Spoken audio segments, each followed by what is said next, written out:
Representantes del movimiento para la defensa, creo que se conoce, de los derechos de la clase trabajadora, están próximos a llevar a cabo el sábado una nueva marcha en la que sin duda alguna el principal motivación está desde luego digamos como demandar cumplimientos más justos dentro del concepto de presupuesto general de la nación y otros aspectos. Sí, mira, es interesante lo que va a suceder este sábado 23 porque todos los sectores, ¿verdad?, desde que inició el anuncio de este presupuesto completamente injusto, un presupuesto completamente desbalanceado, afectado a lo social, hubo una expresión de rechazo, repudio, independientemente del escalafón, aparte de todo lo que viene. Viene una marcha que se ha llamado la Marcha de la Dignidad, donde estamos todo el movimiento social, donde estamos todos los sectores. Esta es una marcha abierta, no es una marcha cerrada, no es una marcha que convoca uno o convoca el otro, es una marcha donde todo el movimiento social está convocando, donde todo el movimiento social se está expresando y vale la pena ver cuáles son esas reivindicaciones. Y el punto principal es un presupuesto completamente injusto, pero no el presupuesto en sí mismo, sino lo que eso implica, porque implica, digamos, un abandono de lo social. Y cuando un presupuesto, digamos, sacrifica la salud, sacrifica la educación, tú te preguntas, ¿y entonces para qué este presupuesto? ¿Verdad? Es decir, entonces, ¿qué es lo que está de fondo? ¿Cuál es la política gubernamental que está sustentando un presupuesto que afecta a la salud, que afecta a la educación, bueno, que afecta el empleo? Porque una de las consignas que está, no solamente es un presupuesto equitativo y justo, sino también detener los despidos. Es decir, detener los despidos porque solo para congraciarse, digamos, con una exigencia del Fondo Monetario Internacional, tú vas a arrasar con 11.000 empleos, son 11.000 familias, son 11.000, digamos, si a tú le sumas todo eso, la cantidad de personas ya afectadas. Es preámbulo de lo que... Claro, es que está desde eso, desde que comenzó a esto de cultura, que me contaron que no son 600 los despedidos, que son casi 900 hasta el momento. Eso implica desempleo. Desempleo es hambre, es pobreza, es una situación, digamos, de carencia. Oye, pero este es como una especie también, perdón el término, si esto es la segunda especie de marcha blanca, ¿no? Sí, se le ha llamado marcha blanca en la lógica, digamos, de diferenciarla, ¿verdad?, del resto de marchas. Es una marcha donde, digamos, vamos a confluir los distintos sectores que de alguna manera queremos ir a expresar, ¿verdad?, nuestra voz y a expresar también nuestra situación de desencanto y descontento como están caminando las cosas. ¿Qué impacto tiene esto frente a una realidad, digamos, adversa, sobre todo cuando hay denuncias de intimidación y otros aspectos para los organizadores? Bueno, fíjate que es bien interesante porque ante la primera marcha, el gobierno reacciona despidiendo a los que marchaban y son empleados públicos. Evidentemente, alguien va a cuidar su empleo y eso genera miedo, genera temor, ¿verdad? Pero en las familias, o sea, que no están empleados, en las familias que no son dependientes del gobierno, genera indignación. Entonces, lo que genera miedo, por un lado, te genera indignación. En el contexto de una realidad política, como tú bien sitúas el caso de negociaciones posibles y su impacto que se tengan con organismos financieros, también traza un eje importante que es precisamente el costo de la vida, ¿no? Claro. Es que lo que ha sucedido, Ernesto, es que tenemos como dos El Salvador. El Salvador ese virtual, de que todo está bien, y ese Salvador real. Entonces, ante esa virtualidad y la realidad, tú te haces un choque y te preguntas, bueno, el relato del gobierno es todo está bien, somos los más cool del mundo, qué belleza, qué bonito, pero después está el otro relato. Entonces, yo creo que lo que sucede es una disputa por la narrativa, es una disputa por el relato. Entonces, en esta marcha del sábado 23, el cual están invitados a las 8:30 de la mañana, saliendo del Salvador del mundo, tenemos que expresarnos. Entonces ahora, digamos, este gobierno tiene que ver al pueblo, tiene que escuchar al pueblo, tiene que escuchar a la gente, tiene que escuchar ese desencanto. O sea, no es a través de las redes que lo vas a pagar, ni con miedo, ni con destituciones. O sea, hay hambre, o sea, hay desempleo, o sea, hay una violación permanente a la Constitución. O sea, es decir, la situación social, digamos, es injusta, hay tortura en las cárceles, hay miles de madres que no saben sobre sus hijas o hijos capturados. Es decir, la situación no está bien. Entonces, ante esa situación no está bien, o sea, la única expresión que le queda a la gente es hacerse oír. Y una de las consignas es precisamente eso. En medio de toda esta infodemia, infodemia es esa enfermedad de saturación de información. En medio de toda esa infodemia, o sea, tiene que entender este gobierno que hay cosas que no están bien, que son injustas. Tenemos preguntas a nuestro público para darle paso y ver la opinión de ellos.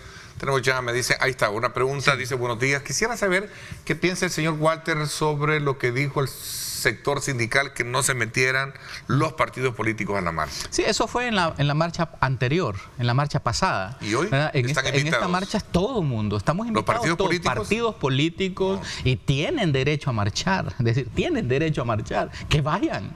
Es todos los sectores, es a expresar una situación. Es decir, esa dicotomía o división maniquea de que lo político no, porque esto es social, no puede ser de esa manera. Es decir, porque ¿qué es lo que sucede? El ser humano en sí mismo, todo es política, todo lo que hacemos es política. El color que te pones, la corbata que te pones, qué es lo que dices. O sea, tú no puedes, y eso es una cosa que hay que pararla ya.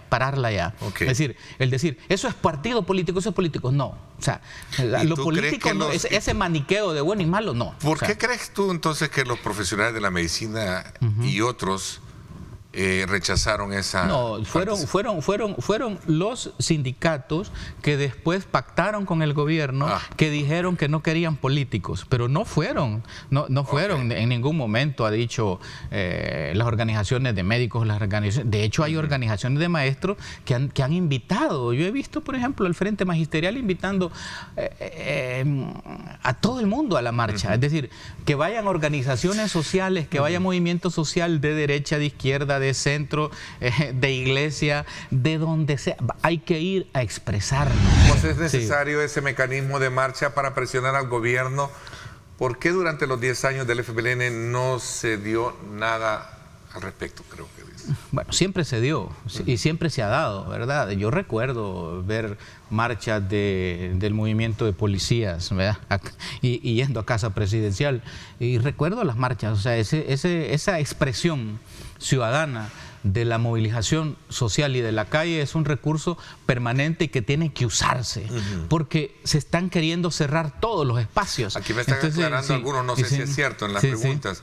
El Colegio Médico en su momento se pronunció porque se despolitizaran la marcha y que no hubiesen partidos políticos ni dirigentes del pasado, dice. Bueno, es que la primera marcha, Ernesto, surgió como una expresión en el momento del escalafón, ¿verdad? Pero cuando el sindicato del sindicato de los maestros, ¿verdad?, hacen el pacto, ¿verdad?, que no sé cómo ha quedado. Yo no sé si al final los engañaron o los timaron, pero no sé cómo ha quedado lo del escalafón, ¿verdad? Tendrían que informar, pero si siguen en reuniones, pues ahí van a estar en reuniones. Pero cuando ellos traicionan, digamos, al movimiento magisterial, ahí se da esa cuestión.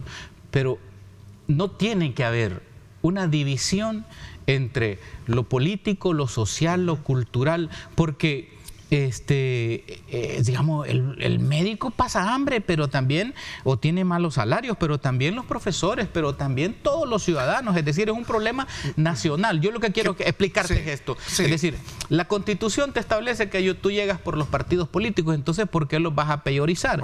Los partidos políticos son una expresión, yo no los estoy defendiendo. Están equivocados entonces estos dirigentes que en algún momento hicieron ese rechazo. Es que mira, es que el error parte de un asunto de cosmovisión. Si por muchos años, por mucho tiempo y por muchos millones que le meten en redes te están diciendo lo político es malo, los partidos políticos son malos, los partidos políticos son corruptos, ¿verdad? Esa es como una estrategia, ¿verdad?, comunicacional, ¿verdad?, para después aparecer y decir aquí somos nosotros la diferencia, no somos como esos de antes partidos políticos. No. El ser humano en sí mismo es político. Es decir, todas tus acciones son políticas. ¿verdad? Si tú te vas a un lugar o te vas a otro, si tú te vistes de esta manera o te vistes de otra, si tú dices esto o dices lo otro, todas tus acciones, el ser humano es un ser politicón, así es, ¿verdad? Entonces, según pues la cultura griega, tú no puedes estar exento de eso. Si hay una especie de apertura de mesa de diálogo, ¿están dispuestos como sectores, crees tú? La mesa de diálogo es una trampa. Entonces, es una trampa, no es mesa de diálogo. Entonces, ¿en qué consiste la marcha?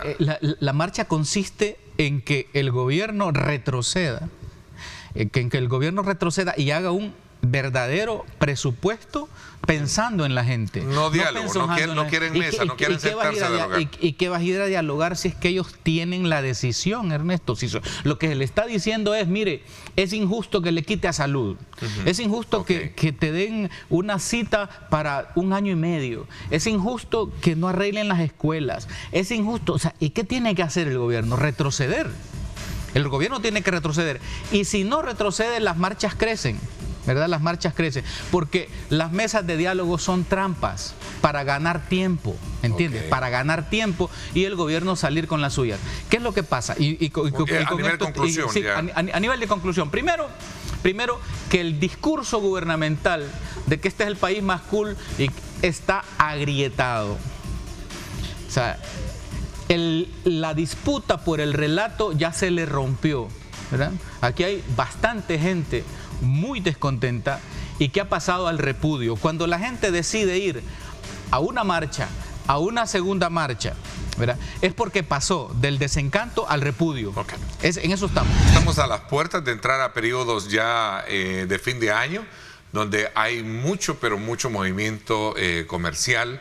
Y por supuesto el trabajo de ustedes está siempre a través de programas como este de la Defensoría Novembrina que iniciaron en el oriente del país, ¿no? Correcto. Y otros que seguramente estarán preparándose de cara a estas fiestas. Es muy importante, como bien lo mencionas, Ernesto, de que el país justamente está ya en el cierre del año y hay una importante actividad comercial en la cual pues en algunos puntos pues hay que destacar justamente desde la semana pasada nos encontramos en el oriente del país trabajando intensamente de cara pues a las celebraciones que se realizan en la ciudad de San Miguel, relacionadas al carnaval y a las fiestas que se realizan pues en esa ciudad. Estamos desarrollando la Defensoría Novembrina, la cual pues busca precisamente el poderle brindar a nuestra población del oriente del país esa protección en materia de consumo, que es muy importante en vista de que hay una intensa actividad comercial en esa zona, ¿verdad? También pues hay una importante afluencia de salvadoreños en el exterior que precisamente visitan la ciudad de San Miguel, de todo el oriente del país, para poder celebrar estas fiestas, y también pues de extranjeros, turistas que vienen precisamente a esta celebración.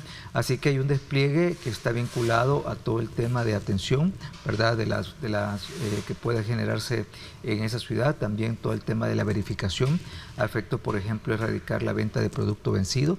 Este es un tema muy importante que en los diferentes restaurantes, comercios en los cuales se dedican a la preparación de alimentos, estamos pues realizando las verificaciones respectivas, y que decir también de un trabajo en el cual pues es muy clave a efectos de que la población pueda también ante cualquier situación, cualquier tipo de denuncia que se pueda presentar de algún cobro indebido, de alguna mala calidad del producto, alguna falta de garantía, pues lo pueda precisamente presentar a nuestra institución. Así que este despliegue ha estado desde la semana pasada, continuamos justamente esta semana, a efectos de poderle brindar esa protección tan importante a nuestra población. Es muy importante, en primer lugar, el tema de la información, que el consumidor esté debidamente informado, que conozca cuáles son los términos o las condiciones, o si existe alguna restricción en materia de oferta. Estamos nosotros trabajando fuertemente con más de 600 comercios a nivel nacional, pues por medio del programa Aquí se respetan los derechos del consumidor, estamos procurando, por ejemplo, erradicar la publicidad engañosa, esa publicidad que muchas veces es el gancho para llamar al consumidor, y de esa manera pues en muchos de estos casos no existe pues una oferta como tal.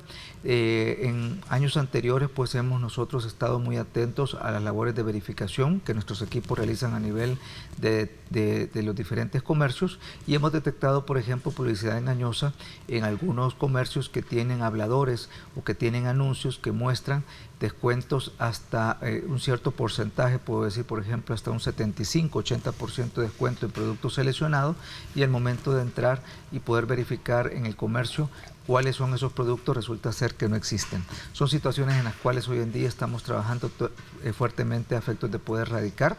Lo mismo, esos descuentos que no son descuentos, es una situación en la cual también hemos logrado evidenciar en la medida que estamos dando a conocer la información de más de 1.500 productos que estamos monitoreando periódicamente, y que el consumidor puede darse cuenta cómo en algunos casos estos precios justamente en las semanas previas al Viernes Negro son inflados para poder posteriormente estos comercios reflejar como que hay un descuento como tal. Buenos días. ¿Cuántos casos ha tramitado la Defensoría y cuántos de esos han sido resueltos, por ejemplo? Bueno, muy importante la pregunta en vista de que a la fecha ya llevamos solamente este año alrededor de 118.000 casos que hemos atendido, de los cuales pues más de 92.000 han sido asesorías, un poco más de 25.000 han sido pues denuncias, y es muy importante señalar que hemos logrado una recuperación en más de 34.000 casos, más de 34.000 casos que hemos logrado solamente este año, una devolución importante, una devolución. 34.000 casos resueltos a favor de los consumidores, con montos de devolución que totalizan alrededor de 32.2 millones de dólares. 32 millones han sido... Correcto, que han sido precisamente devueltos, entre los cuales pues me gustaría señalar el tema materia inmobiliaria, pues un poco más de 19.6 millones de dólares que hemos devuelto alrededor de 2.682 familias. En muchos de estos casos tenemos incumplimientos de contrato por parte de los desarrolladores inmobiliarios, en tanto que no les han entregado sus títulos de propiedad. En materia financiera hemos logrado recuperar 8.8 millones de dólares a favor de 12.656 consumidores. Acá pues resalta pues el tema de los cargos, cobros o comisiones que han sido cobrados de manera indebida, en el que pues ha sido pues el principal motivo de recuperación. Y qué decir en materia de turismo, que hemos logrado una recuperación de 953.000 dólares a más de 529 beneficiarios, en el cual pues hemos logrado el ejercicio del derecho a retracto al desistimiento. Vámonos a los agromercados. ¿Qué impacto está teniendo esto? Escuchamos a nivel de noticias de que habían quejas, incluso que en el caso de la Tentona, y también reclamos de que los mercados municipales tenían bajas en ventas producto precisamente del factor competitivo que estaban generando los agromercados y ahora la nueva central de abasto.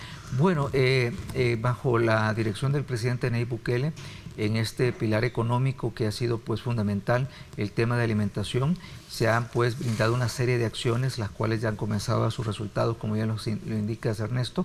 Tenemos pues por ejemplo la eliminación de los aranceles a más de 100 productos, sobre todo alimentos y también insumos agrícolas. Que decir también de esta importante labor de verificación que nosotros estamos realizando en diferentes agentes de la cadena de suministro, y que decir también de puntualmente de esta importante labor o estrategia a través de los agromercados y también de la central de abasto. Todo esto viene a contribuir a mercados que sean de abastecimiento de alimentos mucho más competitivos, en el cual estamos haciéndolos mucho más eficientes. Por ejemplo, en el tema de los agromercados, estos contribuyen precisamente a que los precios de los agricultores, de los productos que ellos están pues cosechando y sembrando periódicamente, se acerquen al consumidor, y cambiar precisamente un esquema en el cual pues anteriormente todos los riesgos eran asumidos por los productores y todos los costos eran asumidos por los consumidores. Estamos cambiando precisamente ese esquema a un esquema en el cual se acercan los productos precisamente al consumidor, son precios más atractivos para los agricultores, precios más accesibles para el consumidor, y obviamente que la central de abasto viene a ser una alternativa importante no solamente para el consumidor final, sino que también para toda la cadena de suministro. Estamos hablando de restaurantes, estamos hablando de mercados que están en el interior del país, en el cual hoy tienen una nueva opción, una opción competitiva, una opción de buenos precios, una opción de precios y de productos que son de mejor calidad, a la cual pueden acceder. Hay una pregunta acá que me parece que es bien interesante conocer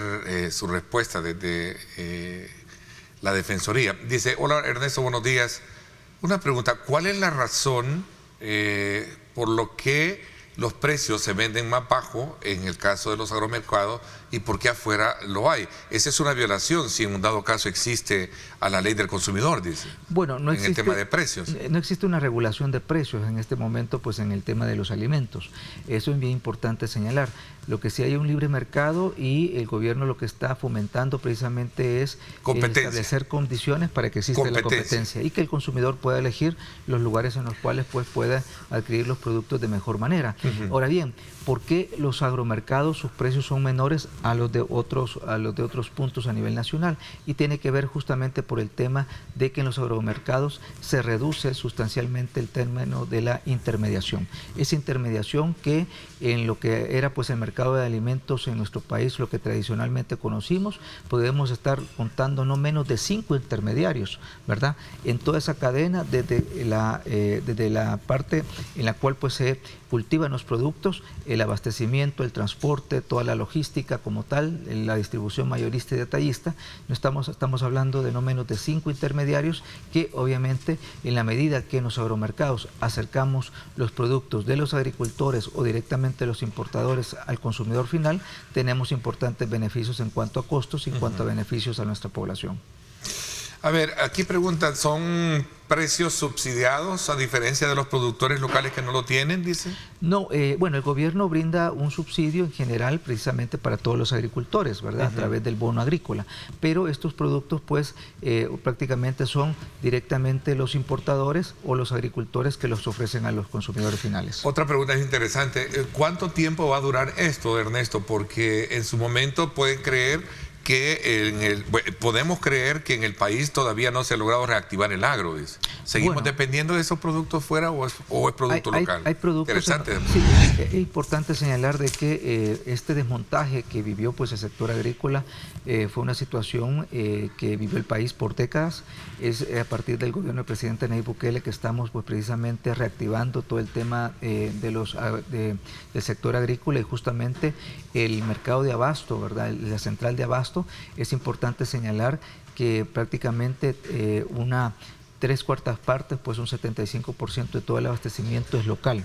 Eso no es el resultado de la casualidad, es el resultado de todos estos años de trabajo en el cual pues precisamente se está viendo el resultado, un resultado en el cual nos permite tener ya una central donde predomina el producto nacional y esperamos que en la medida que también se vaya fortaleciendo otras áreas o otras ramas justamente de la actividad agrícola, esto vaya también fomentando precisamente mejores precios y a menor dependencia de las importaciones.